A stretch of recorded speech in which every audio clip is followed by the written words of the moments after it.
프랑스 항공 본사가 발칵 뒤집혔습니다. 10년차 베테랑 승무원이 한국에 비상 착륙한 뒤 단 48시간 만에 회사에 사표를 냈기 때문입니다. 엔진 이상으로 도쿄행 비행기가 멈췄고 한국에서 정비가 가능하겠냐던 그녀는 한국 대한항공으로 유니폼을 바꿨습니다.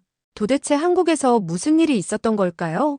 그 놀라운 48시간의 이야기를 지금부터 공개합니다. 잠깐 좋아요와 구독으로 한국의 자부심을 함께 응원해주세요. 저는 프랑스 국적 항공사에서 10년간 승무원으로 일해왔습니다.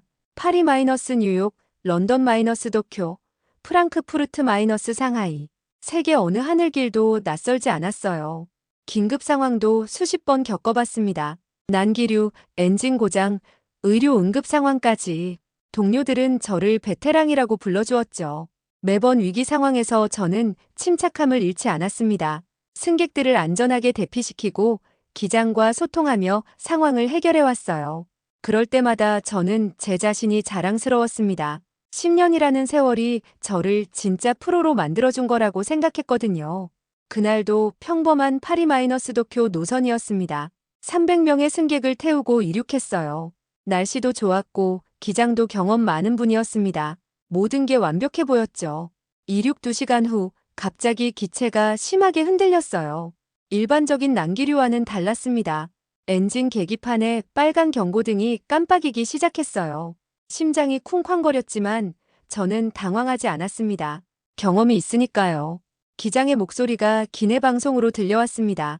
승무원 여러분, 엔진에 이상이 발생했습니다. 가장 가까운 공항으로 비상 착륙하겠습니다. 저는 즉시 기장실로 향했어요. 문을 두드리며 들어가니 기장이 심각한 표정으로 지도를 보고 있었습니다. 상황이 어떤가요? 기장이 고개를 들며 말했어요. 이번 엔진에 문제가 생겼습니다. 가장 가까운 공항은 인천국제공항이에요. 그 순간 제 가슴이 철렁 내려앉았습니다. 한국이라고요? 저는 망설임 없이 입을 열었어요. 기장님, 한국공항의 정비 시스템을 신뢰할 수 있을까요? 우리 항공기는 에어버스 A350입니다. 아시아에서 이런 첨단 기종을 제대로 정비할 수 있을지 의문인데요. 혹시 일본 하네다나 나리타로 갈 수는 없을까요? 기장이 단호하게 고개를 저었습니다. 연료 상황상 인천이 유일한 선택입니다. 더 이상 갈 수 없어요. 저는 속으로 깊은 한숨을 쉬었습니다.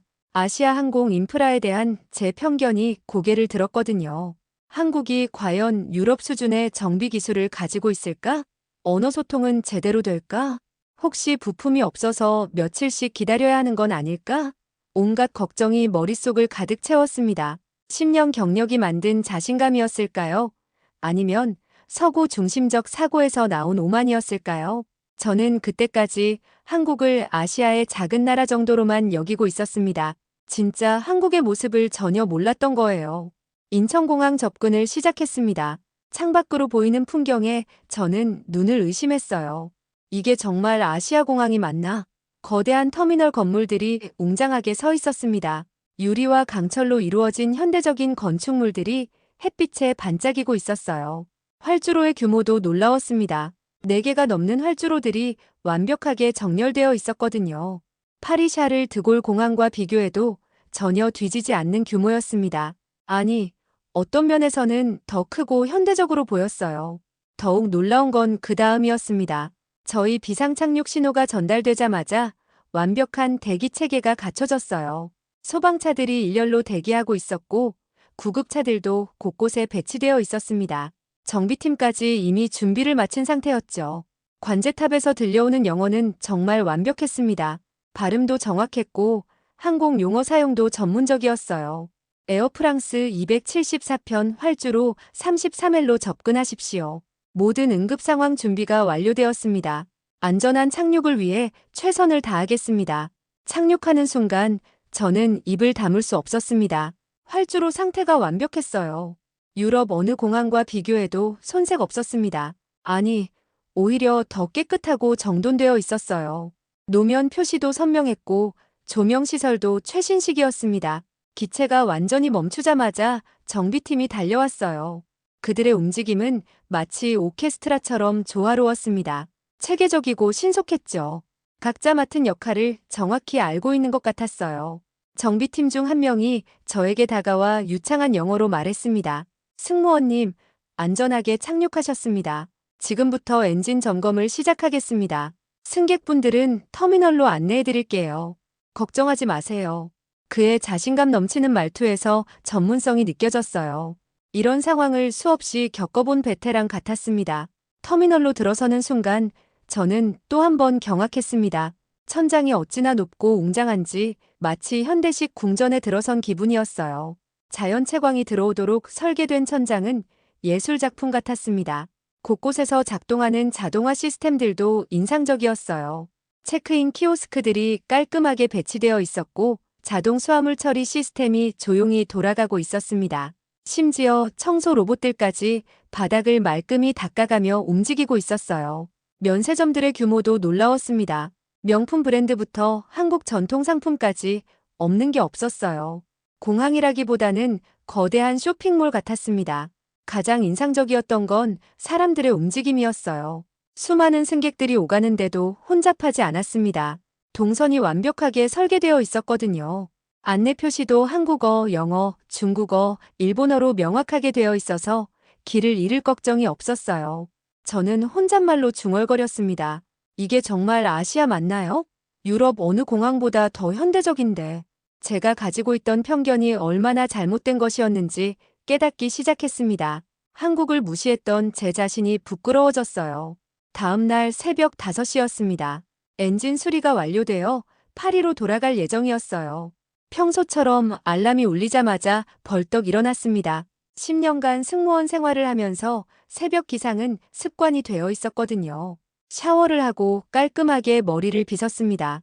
유니폼을 입을 때는 항상 거울 앞에서 자세를 점검해요. 단추 하나, 넥타이 매듭 하나까지 완벽해야 합니다. 그것이 10년 경력 승무원의 프로페셔널리즘이니까요. 하지만 거울 앞에 서는 순간 뭔가 이상했어요. 얼굴이 빨갛게 달아올라 있었습니다. 평소보다 더 붉어 보였어요. 이마에 손을 대보니 열이 펄펄 끓고 있었습니다. 아, 이런. 지금 이럴 때가 아닌데. 어지러움까지 몰려왔습니다. 세상이 빙글빙글 도는 것 같았어요. 하지만 저는 참았습니다. 승무원은 어떤 상황에서도 프로페셔널해야 하니까요. 감기 정도로 업무에 차질을 빚을 수는 없었어요. 진통제 몇 알을 삼키고 억지로 버텼습니다. 로비로 내려가야 했거든요. 동료들과 합류해서 브리핑을 받고 출발 준비를 해야 했어요. 로비에 도착했을 때 다리가 후들후들 떨렸습니다. 걸음걸이도 평소처럼 당당하지 못했어요. 휘청거리면서 겨우 걸어갔습니다. 시야가 점점 흐려지기 시작했어요. 그때 한국인 승무원 한 명이 저를 발견했습니다. 대한항공 유니폼을 입고 있었어요. 다가와서 자기소개를 했습니다. 안녕하세요. 대한항공 승무원 김지은입니다. 괜찮으세요? 얼굴이 너무 빨간데. 저는 괜찮다는 듯이 손을 저었어요. 아, 네. 괜찮습니다. 조금 피곤할 뿐이에요. 하지만 그 순간 다리에 힘이 완전히 풀렸어요. 중심을 잃고 비틀거렸습니다. 김지은이 재빨리 저를 부축해줬어요. 어머, 열이 정말 높으세요. 손이 이렇게 뜨거울 수가 있나요? 지금 당장 병원 가셔야 해요. 저는 필사적으로 고개를 저었습니다. 아니에요. 정말 괜찮습니다. 비행기 타야 해요. 동료들이 기다리고 있어요. 김지은이 단호한 목소리로 말했어요. 절대 안 됩니다. 이 상태로 비행기 타시면 정말 위험해요. 고도가 올라가면 몸 상태가 더 악화될 수 있거든요. 저도 승무원이라 압니다. 10년 경력의 자존심이 허락하지 않았습니다. 승무원으로서의 책임감도 있었고요. 하지만 몸은 정직했어요. 김지은의 어깨에 기대지 않으면 서 있을 수조차 없었습니다. 제발요. 저는 괜찮아요. 하지만 목소리조차 떨리고 있었어요. 결국 저는 무릎을 꿇을 수밖에 없었습니다. 로비 바닥에 주저앉고 말았어요. 체력도 경력도 자존심도 모든 게 한순간에 무너졌습니다. 10년간 쌓아온 프로의식이 고작 감기 하나로 무너지다니 너무 초라했어요. 김지은이 저를 데려간 곳은 인천공항 내 의료센터였습니다. 공항 안에 이런 제대로 된 병원이 있다는 것부터 놀라웠어요. 프랑스 공항들에는 간단한 구급실 정도만 있거든요. 의료센터는 생각보다 규모가 컸습니다. 대기실부터 진료실, 검사실까지 완벽하게 갖춰져 있었어요.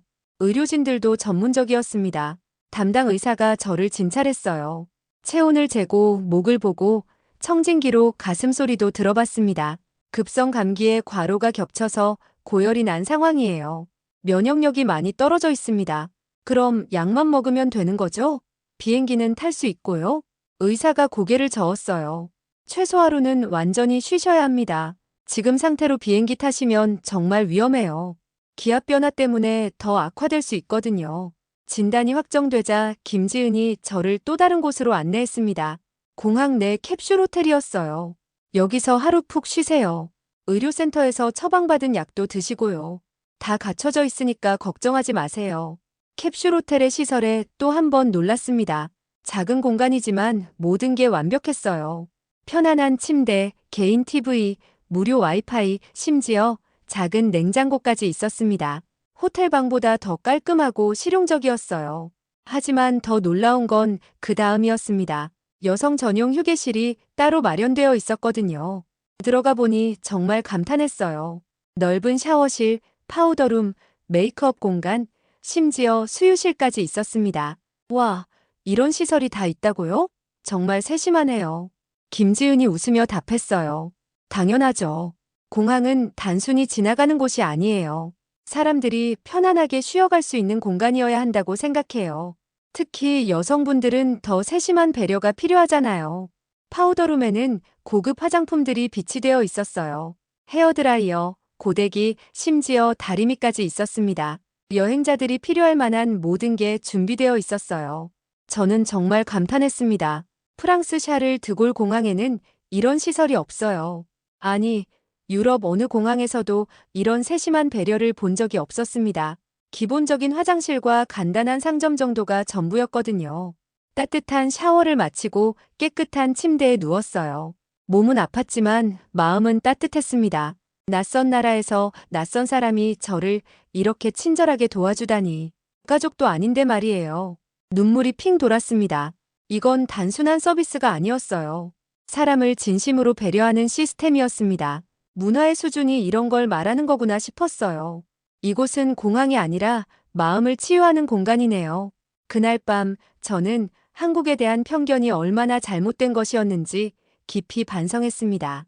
제가 얼마나 무지했던 건지 부끄러웠어요. 다음 날 아침 7시 몸이 한결 나아졌어요. 하룻밤 푹 쉬고 약을 먹으니 열도 많이 내렸습니다. 김지은이 아침 일찍 안부를 물어왔어요. 어떠세요? 많이 좋아지셨어요? 얼굴색이 어제보다 훨씬 나아 보여요. 네, 덕분에 정말 많이 나아졌어요. 어제 도움받지 못했다면 큰일 날 뻔했네요. 정말 고마워요. 김지은과 함께 정비구역으로 향했습니다. 저희 항공기 상태를 확인하러 갔거든요. 유럽에서라면 이런 엔진 정비에 보통 12시간에서 18시간은 걸립니다. 복잡한 부품 교체나 정밀 점검이 필요하면 하루 이틀은 기다려야 하죠. 정비구역에 도착했을 때 깜짝 놀랐습니다. 저희 항공기 주변에 10명이 넘는 정비사들이 체계적으로 작업하고 있었어요. 각자 맡은 부분을 정확히 알고 있는 것 같았습니다. 그때 정비팀장이 저에게 다가와 말했어요. 승무원님, 정비 작업이 모두 완료되었습니다. 네, 벌써요? 어제 오후 3시에 시작했는데 제가 놀라서 시계를 확인해 보니 정확히 16시간이 지난 상황이었어요. 아니, 실제 작업 시간을 계산해 보니 6시간 정도였습니다. 밤 10시에 작업을 중단했다가 새벽 4시부터 다시 시작했거든요. 6시간 만에요? 정말요? 정비팀장이 두꺼운 매뉴얼을 들고 와서 자세히 설명해 줬습니다. A사 용지로 20페이지가 넘는 점검 보고서였어요. 엔진 내부 점검, 부품 교체, 안전 테스트, 시동 테스트까지 모든 과정이 꼼꼼하게 기록되어 있었습니다.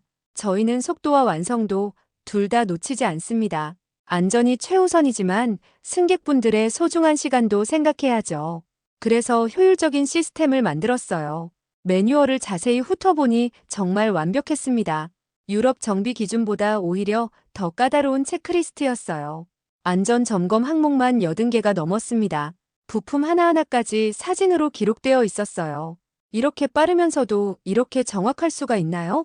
유럽에서는 상상도 못할 일인데 정비팀장이 자신감 있게 답했어요. 저는 20년 경력입니다. 우리 팀원들도 평균 15년 이상이에요.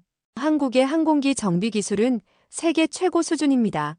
보잉, 에어버스, 심지어 롤스로이스까지 우리 기술력을 인정하고 있어요. 그제야 깨달았습니다. 이 사람들이 자랑하는 게 아니라 사실을 말하고 있다는 걸요. 제가 한국의 기술력을 완전히 과소평가했던 거예요. 정말 대단하네요. 저희 회사에서도 이런 속도는 불가능해요. 한국에서는 가능합니다. 우리는 불가능을 가능하게 만드는 걸 좋아해요. 6시간의 기적. 그것은 단순한 빠른 작업이 아니었습니다. 수십 년간 축적된 기술과 경험, 그리고 체계적인 시스템의 결과였어요. 정비구역을 나와 공항을 다시 둘러보며 저는 한국인들의 움직임을 더 유심히 관찰했습니다. 정말 신기했어요.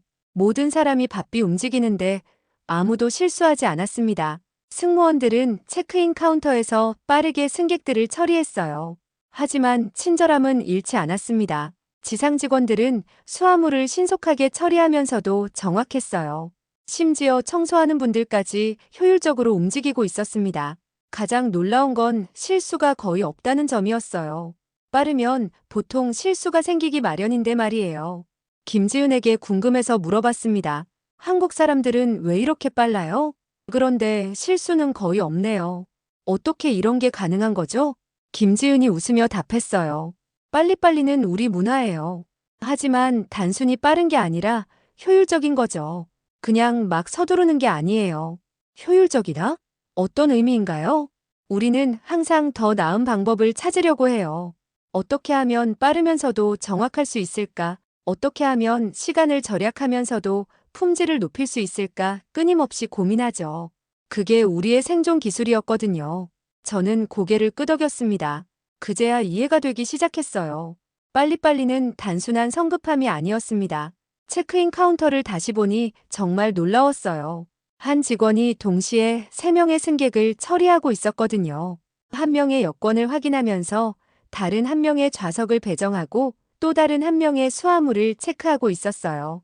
하지만 실수는 없었습니다. 수화물 처리 구역도 마찬가지였어요. 컨베이어 벨트 위에 수화물들이 정확히 분류되고 있었습니다. 직원들은 바코드 하나하나를 꼼꼼히 확인했지만 속도는 빨랐어요. 와, 이건 정말 예술이에요. 어떻게 저렇게 할 수 있죠? 김지은이 자랑스러운 표정으로 말했어요. 우리 조상들은 아주 어려운 환경에서 살아야 했어요. 외침도 많았고 자연재해도 많았죠. 그래서 빠르게 대응하면서도 정확해야 살아남을 수 있었어요. 그런 DNA가 우리에게 남아있는 것 같아요. 생존의 기술이었군요. 맞아요. 그래서 우리는 빠르지만 완벽하게 하는 걸 당연하게 생각해요. 느리면서 틀리는 건 용납이 안 되거든요. 그날 저는 정말 새로운 걸 배웠습니다. 빨리빨리라는 한국인의 특성이 단순한 성격이나 습관이 아니라는 것을요. 수백 년, 수천 년간 쌓인 집단 지혜였습니다. 생존을 위한 필수 능력이었고 발전을 위한 원동력이었어요. 이제 왜 한국이 이렇게 빠르게 발전할 수 있었는지 이해가 됐습니다. 파리로 돌아온 후 저는 며칠 동안 제대로 잠을 못 잤어요. 인천공항에서의 경험이 계속 머릿속을 떠나지 않았거든요. 김지은의 따뜻한 도움, 완벽한 의료시설, 6시간 만에 완료된 정비, 그리고 빨리빨리의 진짜 의미까지 계속 생각해봐도 한국에서 받은 충격이 컸어요. 제가 얼마나 편견에 사로잡혀 있었는지 깨달았습니다. 10년 경력이라는 자만심도 한순간에 무너졌고요. 일주일 후 저는 마침내 결심했습니다. 대한항공에 지원하겠어요. 동료들이 믿을 수 없다는 표정으로 저를 말렸어요. 클레르, 정신 차려. 10년 경력을 버리고 다시 시작한다고? 미쳤어? 여기서 승진도 보장되어 있는데 왜 굳이 아시아로 가려는 거야? 언어 문제는 어떻게 할 거야? 한국어 할 줄 알아? 하지만 저는 의지가 확고했습니다. 한국에서 새로운 걸 배우고 싶었어요. 김지은에게 먼저 연락했습니다. 지은아, 나 대한항공에 지원하려고 해. 도와줄 수 있어? 김지은이 깜짝 놀라며 답했어요. 정말요? 와, 진짜로 한국에 오고 싶으세요? 응, 그곳에서 새롭게 배우고 싶어. 한국의 서비스 정신도 배우고 싶고 빨리빨리 문화도 체험하고 싶어. 그날부터 저는 한국어 공부를 시작했습니다. 매일 3시간씩 한국어 학원에 다녔어요. 안녕하세요. 감사합니다. 죄송합니다 같은 기본 인사말부터 시작해서 항공 전문 용어까지 열심히 외웠습니다. 한국 문화도 공부했어요. 한국 드라마를 보고 K-팝도 들었습니다. 한국 역사책도 읽어봤어요. 한국이 어떻게 이렇게 빠르게 발전할 수 있었는지 알고 싶었거든요. 김지은과는 매주 화상 통화를 했습니다. 한국어 발음 연습도 하고 대한항공 지원 준비도 함께 했어요. 면접에서 어떤 질문이 나올지, 어떻게 대답해야 할지 연습했습니다. 6개월 후 드디어 대한항공 면접 기회가 왔습니다. 서울로 가는 비행기 표를 끊었어요. 비행기에서 12시간 동안 정말 떨렸습니다. 10년 경력을 버리고 새로 시작한다는 게 쉬운 일은 아니었어요. 하지만 후회는 없었습니다. 오히려 설렜어요. 인천공항에 도착했을 때 김지은이 마중 나와줬습니다. 1년 만에 다시 보는 인천공항이었어요. 이번에는 환자가 아니라 도전자로서 온 거였습니다. 면접은 정말 까다로웠어요. 한국어 실력도 테스트 받았고 서비스 마인드에 대한 질문도 많이 받았습니다. 하지만 저는 최선을 다했어요. 일주일 후 결과가 나왔습니다. 합격이었어요. 꿈이 현실이 된 순간이었습니다. 대한항공 승무원이 된 지 3개월이 지났습니다. 한국어도 많이 늘었고 한국식 서비스도 배웠어요. 동료들도 저를 따뜻하게 받아줬습니다. 오늘은 저에게 정말 특별한 날이에요. 인천-8이 노선 첫 비행이거든요. 1년 전 비상 착륙했던 바로 그 활주로에서 다시 이륙하는 거예요. 새벽 5시 대한항공 유니폼을 입고 거울을 봤습니다. 가슴에 달린 태극기 마크가 자랑스러웠어요. 1년 전엔 상상도 못했던 일이었습니다. 인천공항에 도착해서 브리핑을 받았어요. 기장님도 동료 승무원들도 모두 친절했습니다. 한국어로 인사를 나누니 더욱 따뜻하게 느껴졌어요. 클레르 씨, 첫 인천-8이 노선이죠? 긴장되시겠어요. 네, 조금 떨리지만 정말 기대돼요. 활주로로 나가는 길에 김지은을 만났습니다. 오늘은 다른 노선이라 함께 비행하지는 못했지만 응원하러 왔어요. 클레르 어때요? 기분이 믿어지지 않아요. 1년 전 이곳에 비상 착륙했을 때는 절망적이었는데 지금은 희망으로 가득해요. 활주로에 섰을 때 온몸에 전율이 흘렀습니다. 1년 전 바로 이곳에서 저는 편견과 오만 때문에 괴로워했어요. 한국을 무시했고 한국의 기술력을 의심했습니다. 하지만 지금은 완전히 달라요. 비행기가 이륙 준비를 마쳤습니다. 관제탑에서 허가가 떨어졌어요. 대한항공 958편 활주로 33L 이륙 허가합니다. 엔진 소리가 점점 높아지며 비행기가 활주로를 달리기 시작했습니다. 창밖으로 인천공항의 불빛들이 점점 작아져 갔어요. 이륙하는 순간 저는 가슴이 벅찼습니다. 저는 속으로 혼잣말했습니다. 1년 전 저는 이곳에 쓰러졌지만 지금은 이곳에서 다시 날아오릅니다. 기내에서 승객들을 바라보니 감회가 새로웠어요. 프랑스로 돌아가는 한국인들, 한국을 다녀가는 프랑스인들, 저처럼 한국에서 새로운 경험을 한 사람들이겠죠. 한국은 이제 제게 단순한 나라가 아니에요. 저의 편견을 완전히 깨뜨리고 새로운 가능성을 보여준 곳입니다. 김지은 같은 따뜻한 사람들을 만나게 해준 곳이기도 하고요. 무엇보다 제 인생을 완전히 되살려준 나라입니다. 이제는 존경과 사랑으로 가득한 제 마음의 고향이 되었어요. 파리까지 12시간 비행 동안 저는 정말 행복했습니다. 한국에서 배운 빨리빨리 정신으로 승객들을 섬겼어요. 빠르지만 정확하게, 효율적이지만 따뜻하게 서비스했습니다. 프랑스 승객 한 분이 저에게 말했어요. 승무원님, 서비스가 정말 완벽하네요. 어떻게 이렇게 빠르면서도 친절할 수 있어요? 저는 자랑스럽게 답했습니다. 한국에서 배웠거든요. 빨리빨리 문화와 배려의 정신을요. 그 순간 저는 깨달았어요. 이제 저는 단순히 한국에서 일하는 외국인이 아니라 한국의 문화와 정신을 체득한 사람이 되었다는 걸요. 착륙을 위해 파리에 접근할 때 저는 창밖을 바라보며 생각했습니다. 이제 저에게는 두 개의 고향이 있어요. 태어난 곳 프랑스와 다시 태어나게 해준 곳 한국. 그리고 매번 이 노선을 비행할 때마다 저는 두 나라 사이의 다리 역할을 하고 싶어요. 한국의 아름다운 문화를 프랑스에, 프랑스의 낭만을 한국에 전해주고 싶습니다. 이제 저는 진정한 의미에서 한국인입니다. 마음으로, 정신으로, 그리고 꿈으로 말이에요.